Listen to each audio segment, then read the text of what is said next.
Hi, everyone. I am just gonna go to my notes. Sorry. No.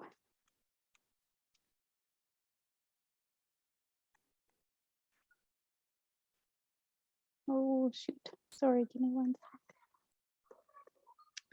Hi, everyone, to the 6th Annual Musician Entrepreneur Conference. My name is Shelley McKay. I am the Manager of Communications at the Hamilton Public Library. This is the third time we've hosted the conference virtually, and we're very grateful to have local musicians joining us live on Zoom and watching on Facebook. We learned last year that hosting a virtual conference can make it easier for musicians who may have less conventional schedules to join in and learn. For convenience, this discussion will be recorded and available to watch on Facebook and YouTube. As we start today's discussion panel, we recognize that we are situated on the traditional territories of the Erie, Neutral, Huron-Wendat, Haudenosaunee, and Mississaugas of the Credit First Nation. This land is covered by the Dish with One Spoon Wampum Belt Covenant, which was an agreement between the Haudenosaunee and the Anishinaabe to share and care for the resources around the Great Lakes. We further acknowledge that this land is covered by the Between the Lakes Purchase, 1792, between the Crown and the Mississaugas of the Credit First Nation. Today, the City of Hamilton is home to many Indigenous peoples from across Turtle Island, and we recognize that we must do more to learn about the rich history of this land so that we can better understand our roles as residents, neighbors, partners, and caretakers. With these intentions in mind, we gather as members of Hamilton's music industry to share our knowledge and our experiences. Together, we support the development and retention of Hamilton musicians and local scene. Musicians are recognized as core creators within the local music industry, and without you, the industry could not grow or thrive. We thank you for your work and creativity, and we want to see you grow and succeed as entrepreneurs and musicians, which is why we organize this annual professional development event. The annual conference is possible through the work of volunteers on the Hamilton Music Advisory Team and the Musician Conference Working Group with support from City of Hamilton staff.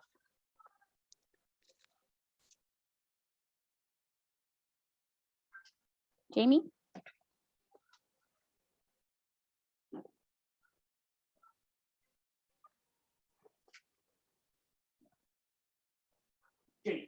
Hey, thank you so much, Shelley. Jamie Smith here, Steel City Music. You can catch me on steelcitymusic.ca. It's a website here in Hamilton, Ontario. And also you can catch my radio show on 93.3 CFMU every Wednesday from 1 p.m. till 3 p.m. just before the King of Fun, Lose Control, Lou Molinaro. And also every Friday at Mohawk College from 4 p.m. till 8 p.m. 101.5, 101.5. We've changed the name so many times, I can't remember what it's called, but I'm going to get there. Thank you so much for having me here to moderate this panel. I'm very happy to be here. Today's conversation is called Breaking Out. Now, we're going to look at what it takes to get gigs in other cities, larger venues, and touring for a time. Now, we have some people on this panel that have some experience with smaller gigs, and we want everyone here to learn from musicians and the venue booker that has joined us. And also we want to talk about expanding your gig opportunities and experience a further breakout when it comes to performing at a different stage. I'm thrilled to welcome today's speakers. Full disclosure, we were just on earlier and having a bit of a laugh, trying to get to know each other a little bit better. But I'm very happy to introduce the speakers today: Matt Paxton, Bernadette Connors, and Chrisy Hurn, they, them, Morrison. And our conversation should last about 30 minutes or so. And then we will open up to a question period for about the last 15 minutes, okay? So joining us now is Bernadette, Matt Paxton, and Chrisy Hurn. Guys, are you there? There we go. And all we have to do is click unmute, much quicker than what I did. Hey.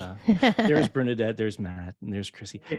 Guys, thank you so much. If you guys could, if starting with Bernadette, could you please introduce yourself and tell everyone where you're from and how you got started? Okay. Hi, I'm Bernadette Connors. And I actually got started in Georgina, which is about 2 hours from here on Lake Simcoe. That's my hometown.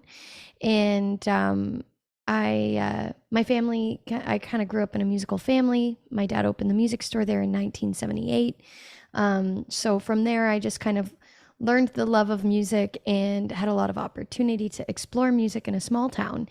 And from doing that, I was able to crowdfund and record an album here in Hamilton. And that process inspired me to move to this fantastic creative city. So, long and short, that's my experience so far here in Hamilton. Matt Paxton? Yeah, hey, thanks for having me. Yeah, I think we mentioned earlier on our pre-chat, but I think I've been involved in the scene of Hamilton for about 15 years, maybe 17, if you count those last 2 years as years. But yeah, I've been making records, writing songs, playing shows, cutting my teeth in Hamilton. Was able to travel, live in other cities, and yeah, most recently joined the Sonic Onion Records team to help with the production, as well as booking for festivals like Because Beer, Supercrawl, as well as the two venues in town, Bridgeworks and Mills Hardware. Great. Chrisy, if you could. Hi, I'm Chrisy. I use they, them pronouns. I am the front person, I guess, for Basement Revolver. We are like a shoegazy dream pop kind of band. I also own a clothing line called Real Fruit Juice that supports the 2S LGBTQIA plus community. I live in a van full time, and I am a kitchen manager at 541. Yeah, I've been making music since I was in high school, and like Basement Revolver has been a band since about 2015, I think, maybe 2016. And we've had like the opportunity to tour around the world, so it's been really good. Excellent. Thank you. Why don't we start things off with Bernadette? You just gave us an intro briefly about how you got started, but we're looking for experience that you may have. How does one get, and this will be for the entire panel, of course, how do you get the experience to play outside of your area? Like, how do you go about that? How did it start for you, and what channels did you go through? Well, for myself, my brothers used to take me to the bar and underage. They're also musicians. So, Right. I started singing at a bar in Newmarket. So I kind of went from like, a half hour south, and so, I had this hub, this community. I was playing festivals. My family kind of has like a music festival for the students at the music store. So I started there, and then I worked my way up, and then I would run a stage, and I'd learn how to run the sound system, and then I started running this open mic in Newmarket when I was much younger, many years younger. And then I started a band, and we had to decide, are we going to be an original band or a cover band? And there was different avenues we could have taken. We decided to do covers at that time, and we started playing some bars in Newmarket, Aurora, and then we wanted to do originals, and we branch out and try to get opportunities in Toronto. So we might film a little clip and then send it off to at the time the Hideout, and try to get booked there. Right. To open for someone. So it really started with just having an idea and working towards it, and then always kind of cutting my teeth at open mics or kind of free opportunities when I was younger. And then that started to spiral into, people would hire me to sing at weddings. People would hire me to sing at funerals, which was sad, but that was a big part of my life. Sure. I sang in the church. So there was a lot of opportunity to not be perfect, but to explore music. And I think that's really the key, is allowing the curiosity to lead where you take things. For me, 2009, I recorded my first album, and I lived in my van for 2 months, so I can relate, Chrisy. But I thought, okay, I'm going to busk on every street corner in Canada, and they're going to know who I am. And that wasn't the case. So, Yeah. Oh. Oh, no. Hello? Oh, hi. Sorry, I just saw your lips moving. So, I know. Zoom. Okay. But yeah, so I think it was always trying to make something and then bring it to people and share it. That was kind of, and then opening those audiences to Newmarket, Aurora, Toronto, and always saying yes to opportunities. But you didn't have the preconceived notion that, okay, this is because you weren't developed at that time of who you are and what your voice was and your writing and what you could be. It's interesting you pointed out, I did cover gigs. I learned how to do different aspects of working on a stage and the background in music to get you to this point now. Yeah. That seems to be a slow process, Oh, a slow and steady I'm sound process. 34 and I've been doing this since I was like 15. So, and I'm, to me, maybe I'm a super slow and steady person. I'm sure there's a faster way to achieve what I've done. Right. But I do believe in making mistakes, and I do believe that the process should be messy. And trial and error is a thing, and I think the path is right for every individual. I don't think every person should do one thing, Right. if that makes sense. How about you, Matt? Based upon what Bernadette just said, do you have similarities to what she's gone through, or was it different from you moving out?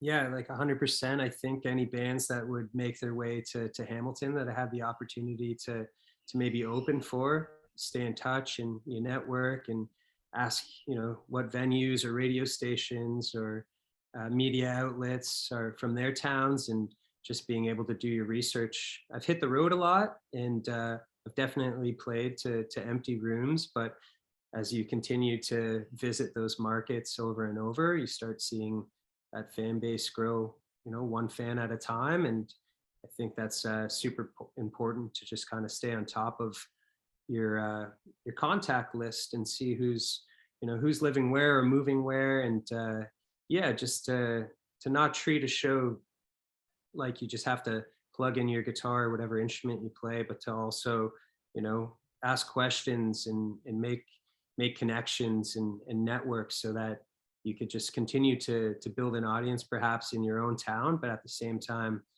in the markets surrounding that city or in the next province or across the border, just like Chrisy from Basement Revolver has been doing as well.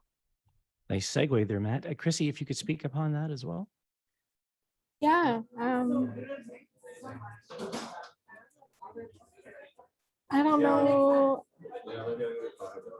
I lost track of that conversation for a hot That's second. okay. if I'm We're being- just talking about how do you outlining your experience on playing beyond your hometown. How did it get started for you to leave?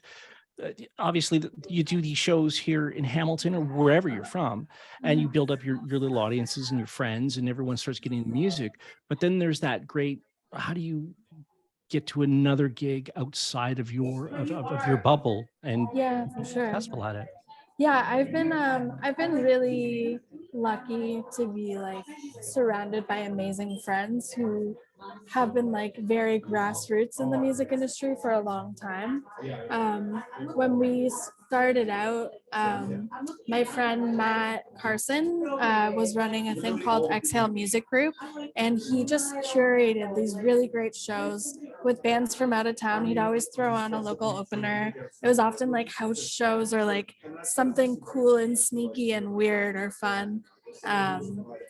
And because of that, he had a lot of contacts in other cities of these bands that he was bringing in, and he would connect us with them. And that's kind of how we started playing outside of Hamilton. And really our first bigger tours, the first time we drove into the States or to Montreal or whatever and back, we were booking those shows through those contacts that we met, and meeting venues through those people. And then eventually, once you do that more, you do build more of an audience, and you can get connected to managers or booking agents or people who can help you further your career more, but you do have to do a lot of the groundwork yourself. How do you get, I mean, you just said in regards to, you met, there's one friend who helped you develop these, go to these specialty type shows. And then eventually you were able to meet some management, that sort of thing. But can anyone speak to actually soliciting management? At what point did you feel comfortable, like, here's my package, this is who I am? Is this something that you can believe in or get behind? Bernadette, would you like to speak to that? I don't have management. You don't have management as of yet, No. but have you considered it to help your career along? So I follow a great entertainment lawyer on TikTok, and he talks about, like, when is an artist ready to do these things? When do they need to build their team out? And I would say making this record that I have now was probably the first time I felt like I had something I could totally get behind. Mm-hmm. You know, I had a lot of trial and error, you know, recorded in the basement, you know, with a myriad of musicians, and always working on that songcraft. So this album that I now have, I was thankful to be able to work with John Angus MacDonald as a producer on it from the Trews, and really a great writing team with Colin and Chris Kirby and Stu Weinberg, and just great people. But that happened June 2020. So from graduating high school to now, to that date, there was a lot of trial and error and a lot of exploring my sound and exploring what that means. So I would say, like, approaching management, in my opinion, like, now I feel like I'm a polished product, and I've spent the last year really promoting this record and putting myself out there and saying, and in that way, this is the first time I've been able to get behind myself. So I guess, yeah, if you can get behind yourself, then you can ask other people to get behind you, right? Matt? Yeah, can you sure. speak to that? Yeah, I've had a couple labels that I've worked with that have helped manage. I've self-managed, and at the same time, I've been in contact with a lot of managers from the booking standpoint that you know, have pitched their bands. And just like Bernadette said, just to get to a point where you think you either have a polished product, whether that's a new record or a song, a polished little bio or a long version of a bio, some press shots, some links to your music or your social, or just being able to kind of wrap up in few words your story, or you know, your goals, what you're trying to accomplish, really helps when trying to submit that to a booking agent or to a label, to be able to kind of have a concise package that you can review everything in either, you know, 1 or 2 pages, so that you're not, you know, leaving whoever you're trying to pitch your music to with any questions. They have everything at their fingertips. And yeah, I think just working from the ground up, building connections and kind of building that package will help you open up some doors one at a time. I think the idea that you're going to make it first try, there's always the idea of there's some guy with a big cigar and a wad of money saying, "You've made it, kid." That doesn't really exist anymore. You really have to do the work yourself, pound the pavement. And yeah, I've learned a lot from a lot of the pros locally as well. A long time ago, I got the chance to open up for Blackie and the Rodeo Kings at Theatre Aquarius. Right. And Tom Wilson pulled me aside and said, "Nobody's going to care about what you do more than you." And I was glad that he said that to me, because at first I didn't understand it. I thought he was saying, "No, nobody cares what you're doing." But no, what he meant was that you need to continue to care and not pass that off to somebody else thinking that they're going to care for me and I don't need to do any of the work anymore. You still need to pound the pavement and make fans one at a time along the way. That's good. That's good words, Matt. Mm-hmm. I'm really stoked to be on the call with you, because I'm a big fan. I still have your first cassette at our house, as well as I'm like now surrounded by like basement Revolver gear. Attaboy.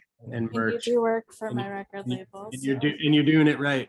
But you've done right, it since day one. And also just being somebody that's easy to talk to and approachable. goes a long way too. So move over all that press and one-sheeters and all that, documents and links and stuff like that. But just being kind and peaceful goes a long way too. So I've always admired that. That actually speaks to and how you deal with the interpersonal connections or relationships that you have with people, and you're building relationships. And this is what this industry is no different from anyone else, is that you have to build relationships and be able to maintain them. And it's great that you brought that up, Matt, I should say, because you do work with Basement Revolver in another way. But Chrisy, before the involvement of management, when did it come to the point where you thought, like, someone else, to feel comfortable to someone to help out and to trust them to help you out and guide you in the right way?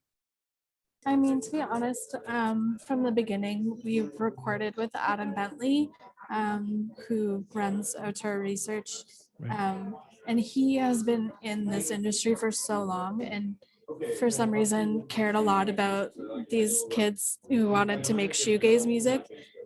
So he really has, like, before we had a manager, he unwantingly but felt like he had to fill that role a little bit for us. I lack administration skills to a very big degree. I think it's probably just like my chaotic, like, ADHD energy, but like I really struggle with like answering the emails and reaching out to people. I'm way more like a in-person kind of person. So I'm really lucky to have, like, maybe if that sounds like you, if you feel like, yeah, I'm that kind of person, find a friend who cares a lot about music or who will care a lot about your music, and maybe they can like help you before you need to get a manager involved. Right. So I guess points to take away from this is have someone who has the same vision and passion about your music. Because sometimes and about just like the local music scene in general, because without that there's nothing, like nobody gets anywhere.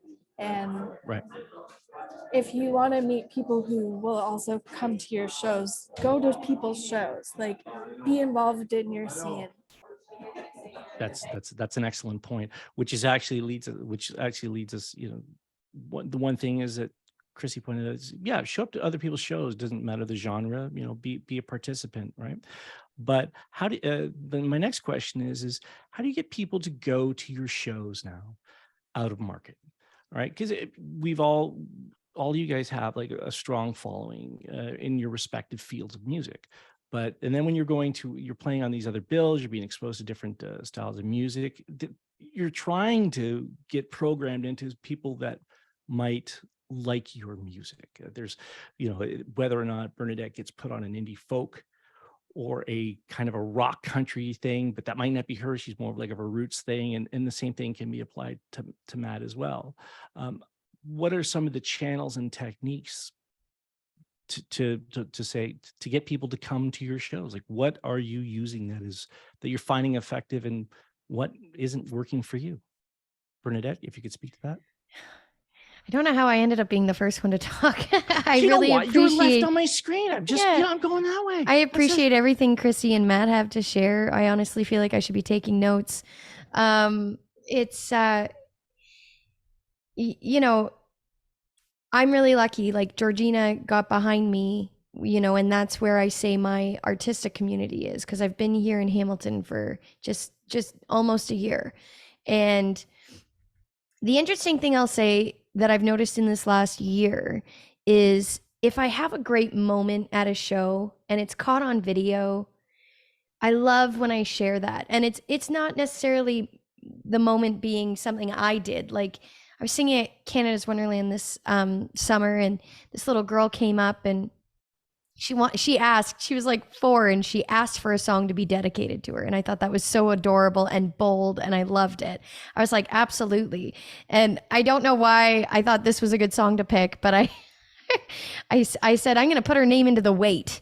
because my guitar player knows the song and I'm going to sing the weight. And it was, Take a Load Off Peyton.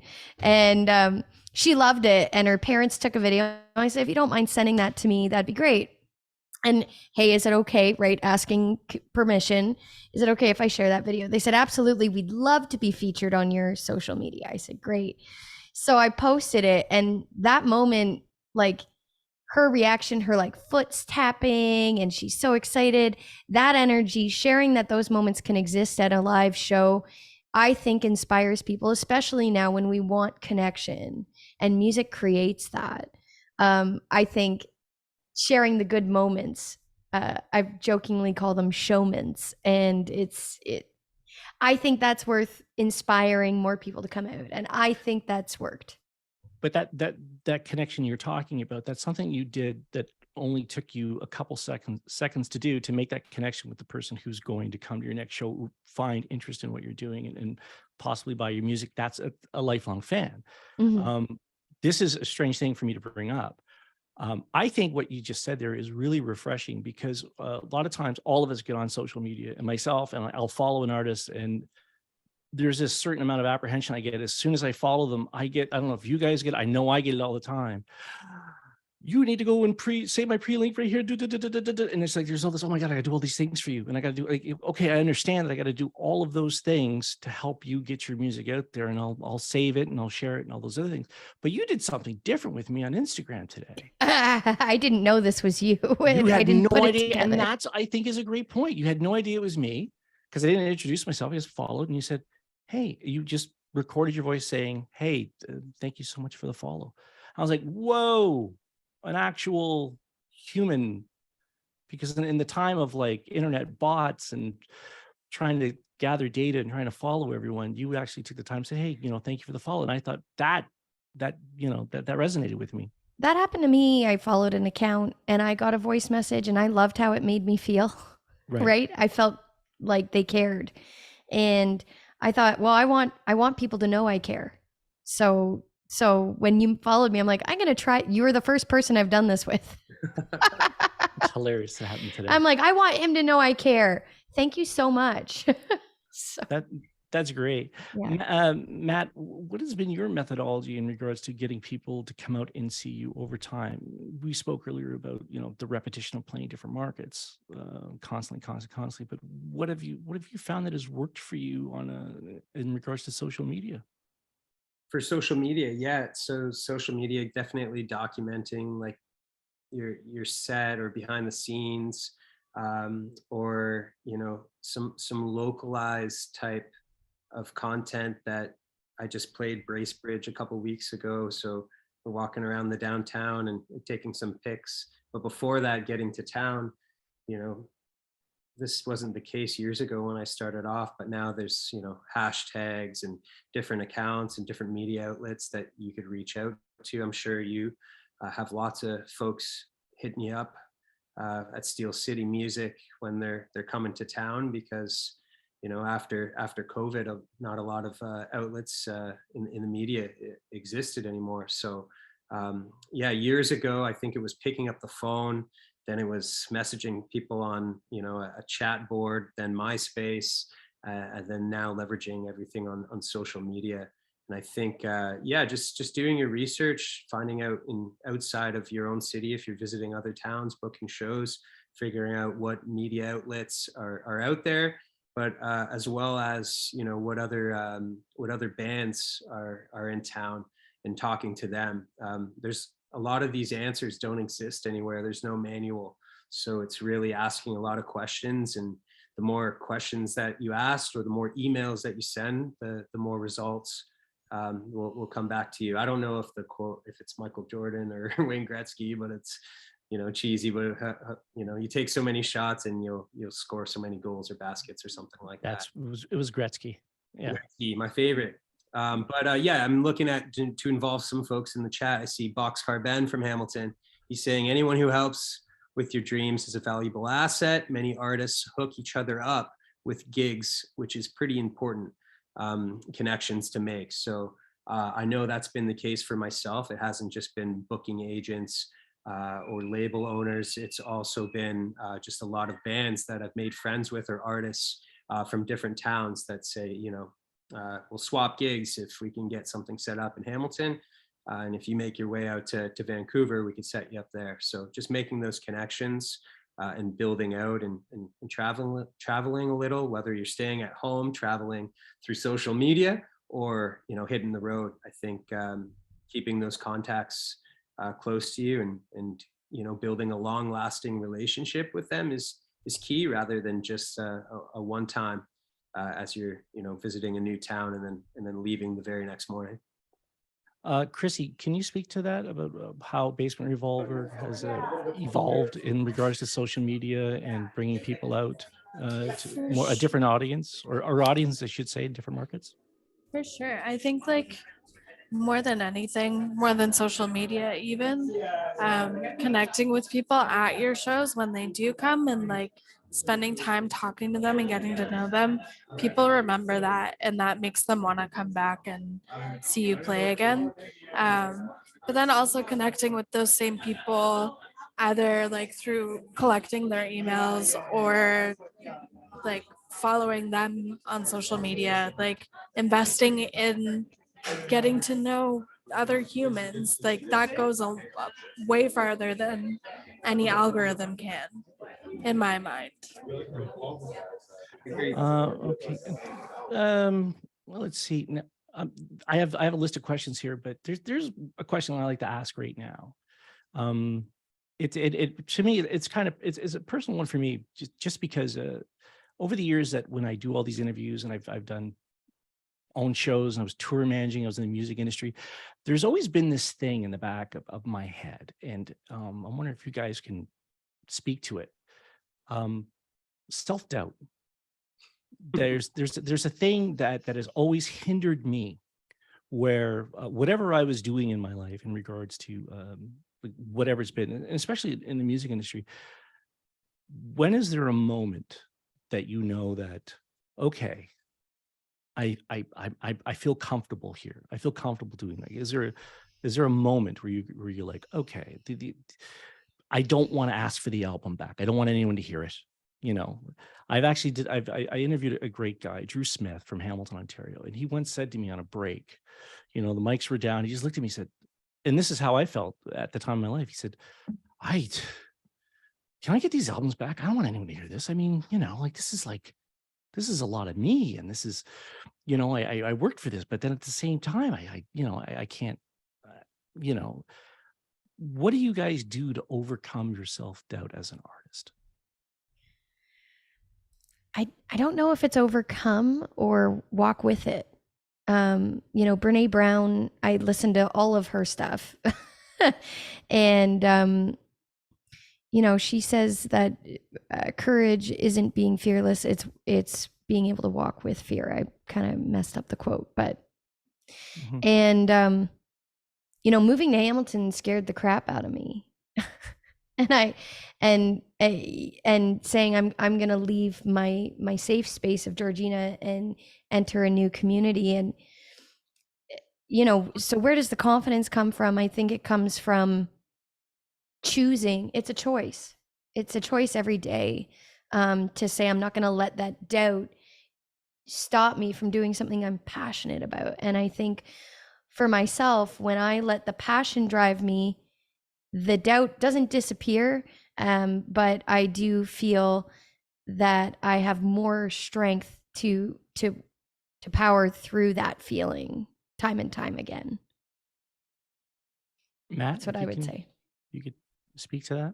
Yeah, for sure. I think I always think of my brother. Him and I pass music back and forth before it gets into a studio, before it gets put online. And yeah, just having maybe somebody in your life that you could bounce stuff back and forth to helps build a little bit of confidence before you shine a light onto it. I'm sure we all have those people in our life. But yeah, I agree with Bernadette. Sometimes you just have to let your mind alone and kind of see what happens, and at the same time look back and you know, learn from I don't even want to call them mistakes, but just learn from past experiences, and being able to, take those learnings and make decisions moving forward based on those experiences. Chrisy, if you could speak to that. Yeah, again, I would reiterate what Bernadette said. Like that feeling or that insecurity doesn't go away. It's, for me, it's building up resistance to it and like emotional tolerance. Thank God for therapy, and I realize that requires privilege to be able to access therapy. But Mhm. if you are able to access any kind of mental health care, that's what gets me through. I really struggle. Like I have been fighting with an eating disorder for my whole life, and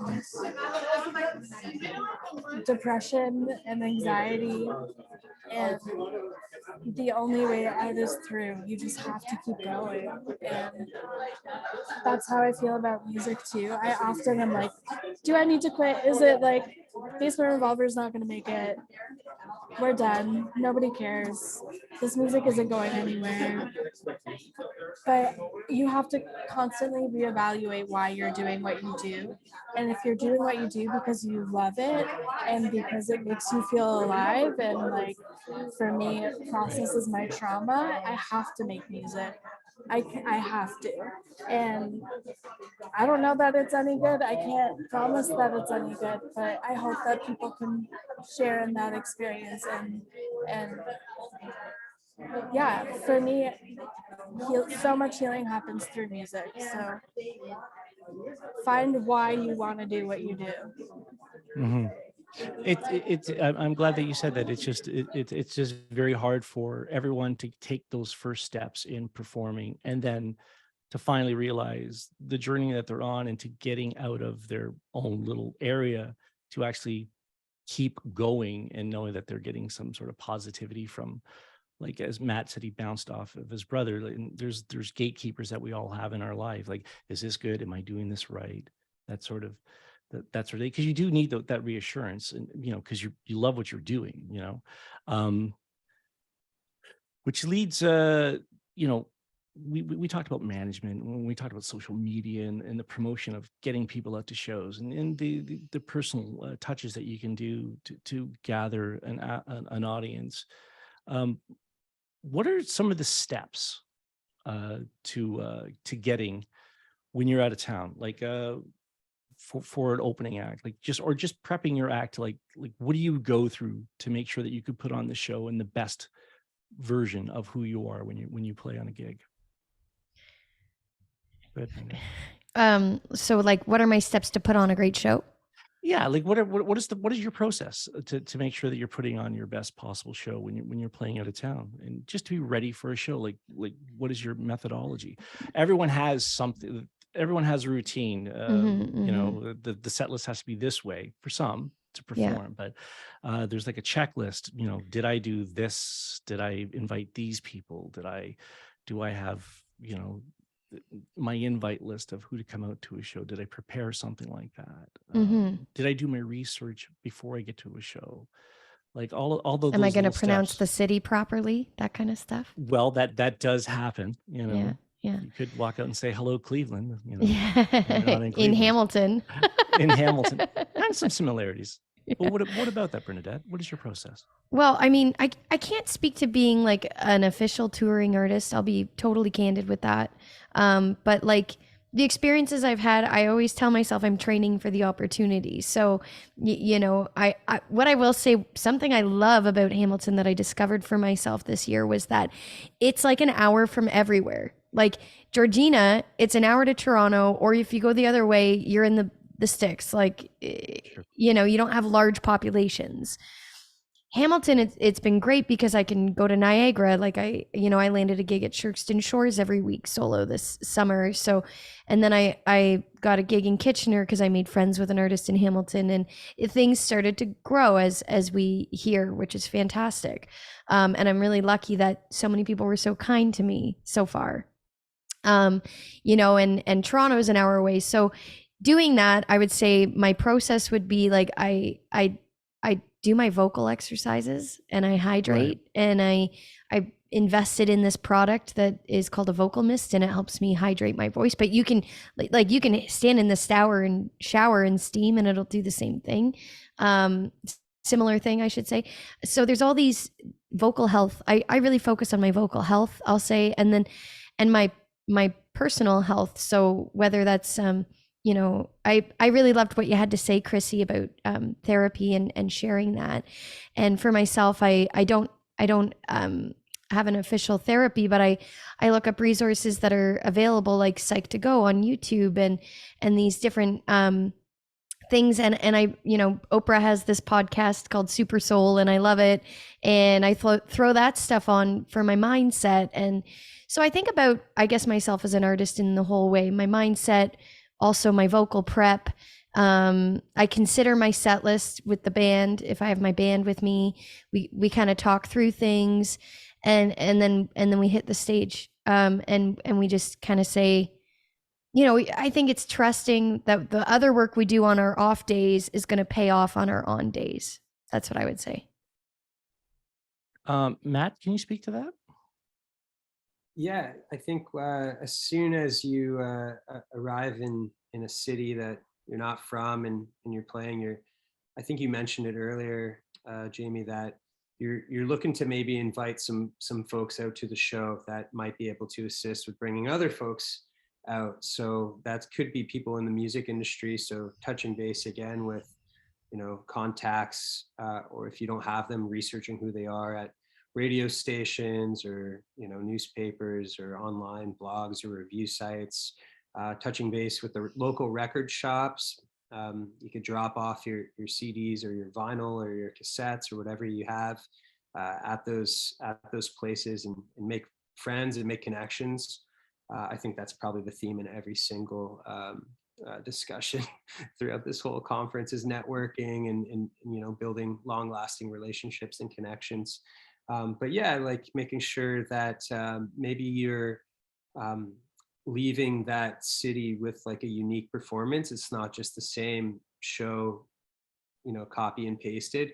Maybe you're tailoring your set to a certain certain city, where maybe it's not even in your songs or your set list, but it's maybe within your banter and how you connect with that local audience. Because I've been to shows in Hamilton where somebody's been passing through, and I really love when people say nice things about our city, and or mention.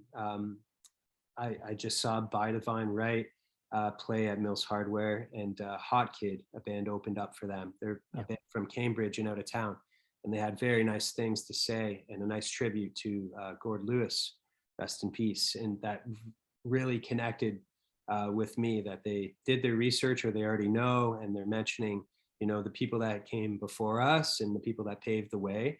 And I thought stuff like that is is memorable, and leaving people with a memorable experience, and then being able to follow up with them on the next go. If it's 6 months later, or a couple months later, if you're traveling to that town again, you're able to hopefully connect with that same person who's maybe told that story to their supporters or their friends or their fellow music fans, and all of a sudden you see a couple more people show up at the show based on one little thing that you said out of kindness. You said that one little thing out of kindness is kind of a connection that we've been chatting about. But when you were out on the road, Matt, did you incorporate sponsors and local businesses going into that market? Anytime over the last 10, 11, 20 years, 25 years, certain local shows at any given point was sponsored by Dr. Disc. Mark Fuakawa would go, okay, yeah, this band's playing, we have their vinyl, we have their stuff, put the poster up and put their name on a show as a brand sponsor. Did you incorporate any of that with any businesses when you were crisscrossing, going to different markets outside of Canada, whether it be a brewing company or a campus radio station as a sponsor, that sort of thing? Did you incorporate any of those methods as well?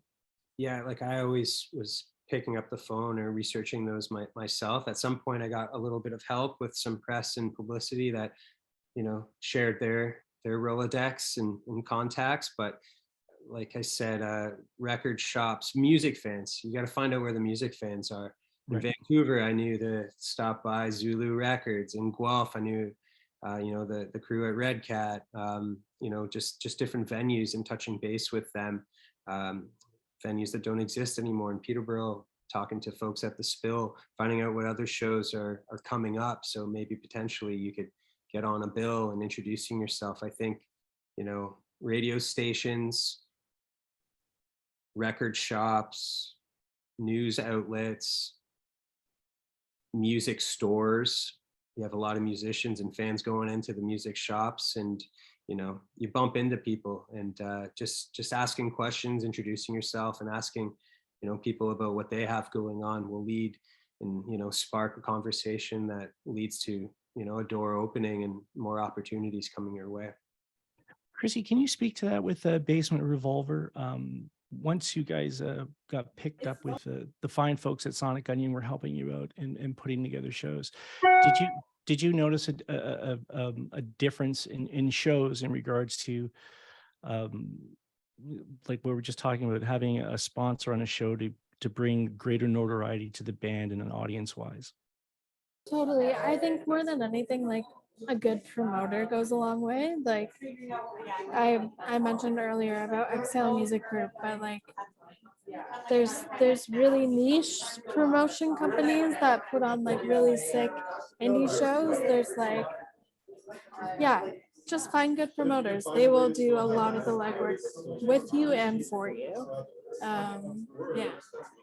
I want to say shout out to one that Chrisy is been scooped up by, which is Moto Live. There's a soon show coming up at Bridgeworks, and Basement Revolver is opening up that show. So that's one example of what Chrissy's talking about. But you just brought up Moto Live, and yeah, they're a small, not a small company, but a promotional company promoting bands in different markets around Southern Ontario. And you can catch them, just type in Moto Live and go to Facebook, and it'll take you through all their channels, that sort of thing. But how does one even get to the level of having someone like that helping you with shows? Does that not tailor back to like the relationship you have with a management or an entertainment lawyer or someone behind you? Like, how does someone from Hamilton get to that point where Basement Revolver is doing right now? I mean, it's the same thing we've been talking about this whole time. It's just participating in your music scene, participating in the community, and building connections with people. Right. Okay. You know what? I think we're going to open up to, thank you, everyone. I'm so happy that we had this discussion about everything and we seem to have a large webinar chat happening. If you look to the side of your screen, there are some questions. Let's see. We see audience question. What stage of an artist's career is when you should consider a manager? They say that they've been self-managed for years. But they're not sure if they've hit that level. Like what would be the point of you? At what point you would need a manager? Bernadette, of course, you're self-managed. Yeah, I'm pointing at Matt and Chrisy because I'm like, I think they should feel that. No, but you still are at that. You are still actively playing shows. You're still putting out music. You have to do everything DIY, just much like everyone else has to. That's participating in this. They're listening. They're just going, okay.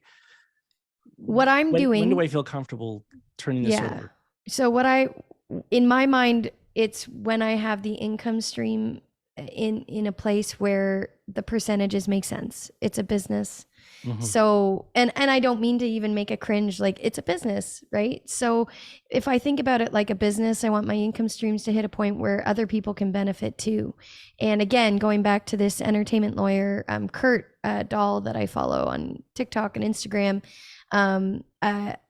I like what he says, and it's always in terms that are very logical and non-emotional. And I know for myself, I've been more like, I deserve something, or and it's not that. It's like, it's not personal. It's just, And I don't mean to say it's not personal, it's just business, but it's the numbers. And so for myself, I'm going, I know my numbers aren't there to bring on a manager yet, but I'm going to work my butt off to put the numbers in a place that it makes it smart to, what does it look like if 10% of my profits are gone? What does it look like if 15% of my profits are gone? Am I still able to sustain my human needs in my career and bring in someone to elevate my career? So I think it's worth thinking about it that way. That's how I'm thinking about it right now. And my numbers are growing, which I'll say this, the one thing that's really cool right now is because I didn't have any real friends or family in Hamilton, when I see what the numbers look like in almost a year, it's a very tangible number of growth for me on, what did it look like making a shift in 1 year and evaluating those Spotify streams and social media followers and where are those people located. And so that's been really interesting to observe. Was Spotify, does Spotify help you in the long run, Bernadette? Yes. It does? Yeah, absolutely. Because those numbers all show people supporting you and listening to your music. And those numbers, even though they're not necessarily massive income opportunities, I'm thinking about it more like, where are all the supporters? Not everyone's on Spotify, not everyone's on YouTube, not everyone buys a CD. I pressed CDs and I wasn't going to do that. And then I sold CDs at shows and people were like, yeah, I've got a CD player in my car for that. And so I think that the challenge that we're faced with is that there isn't one thing that everyone's doing that we can say, I'm going to make this CD and everyone's going to buy it. It's like, I'm going to throw spaghetti and see what sticks, and then I'm going to follow the sticky spaghetti. I like that term, sticky spaghetti. Matt, can you speak to that? Yeah, just to, I guess, piggyback off that, I think now more than ever, people are making data-driven decisions, whether it's Spotify numbers or, unfortunately, social media followers and stuff like that. But that's not the only thing. I think truly, like, closing your eyes and listening to music and seeing how this band should fit with this band is very important. If you have, if you're in the position to curate a show, whether you're doing it yourself or working with a manager, I think it's really important to, just like Bernadette said, measure whether, the return on investment to bring on a manager or an agent is worth it. And then also, looking at the return on effort. If you're somebody who needs to focus strictly on just the art and you are good at making the art, you might need to find somebody like an Adam Bentley who can help, play a different position on your team to be able to, tackle the admin side of things. I like to nerd out on all sides of things, and at that same time, it then splits your focus.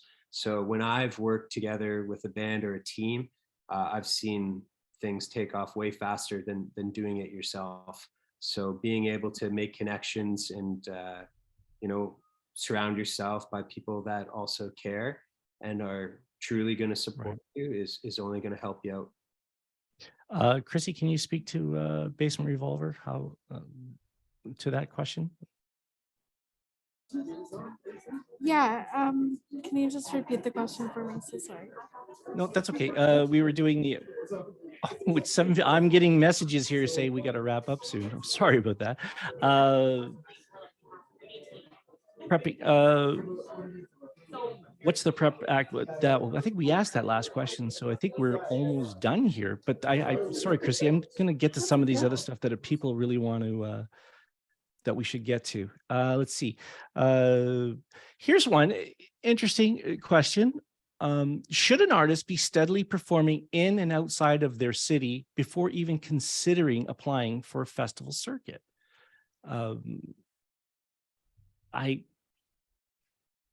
Sure, you should have some gigs for people to find out about you, but harkening back to the social media, what you guys were just talking about, once everyone starts finding out about you, what style of music you are, you should be able to plug into getting into a festival circuit of your genre of music. Bernadette, you've have you done that? I had the opportunity to play the Burlington Sound of Music Festival, the pub crawl series this past June, and that was, it was again spaghetti that stuck. Right. So I threw a lot of spaghetti planning the move to Hamilton in January when we were locked down. And then from there, that one stuck. And I was also trying to get local shows and go to open mics. Like that's what I was doing. So. And then, but having doing that, you were able to, people find out more about you, and then you were able to apply to the festival. Did you send an EPK to festivals? I think I sent them, like a video link in my website and stuff like that to the. I would have to look back to see what I sent to them specifically, but yeah, you need some video footage, some photos. Again, I had my record, so I was sending that out. Yeah. The overall impression is that that I find that when into getting shows is that if you have everything online, it's easier for people to go to your music, go to your video, and go a bit about the band, the bio, and see the places that you're playing for them to connect the dots. It's almost like you're helping them connect the dots to putting you into a festival. Was that always the case for you, Matt, when you were touring? Yeah, I think one thing, I just quickly, I don't want to take up too much time, but I think, there's the links and the sharing of your bios and stuff like that. But I think I see some artists do a really good job, and 100% booking agents and agencies are doing this behind the scenes. They're really keeping track of how often you play in certain markets. So making sure you're not maybe playing too much in one particular market, because then your fans start to get potentially worn out.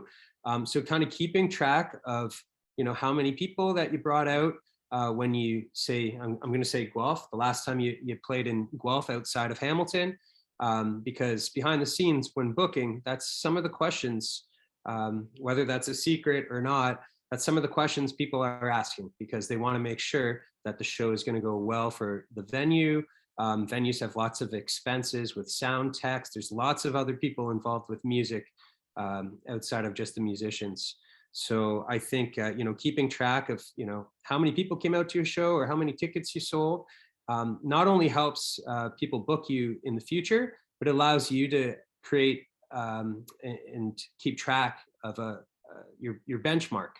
So, the next time I go to Guelph, I'm going to, do all the same things I did last time, but I'm going to try to figure out how I can enhance that the next time I'm in town. Maybe that's reaching out to some new audiences or collaborating, with artists from different genres, stuff like that. So I think being able to kind of track and report on your own success, whether that's good or bad in your own mind, will only set you up for success the next time you head into that next town or set up a next show.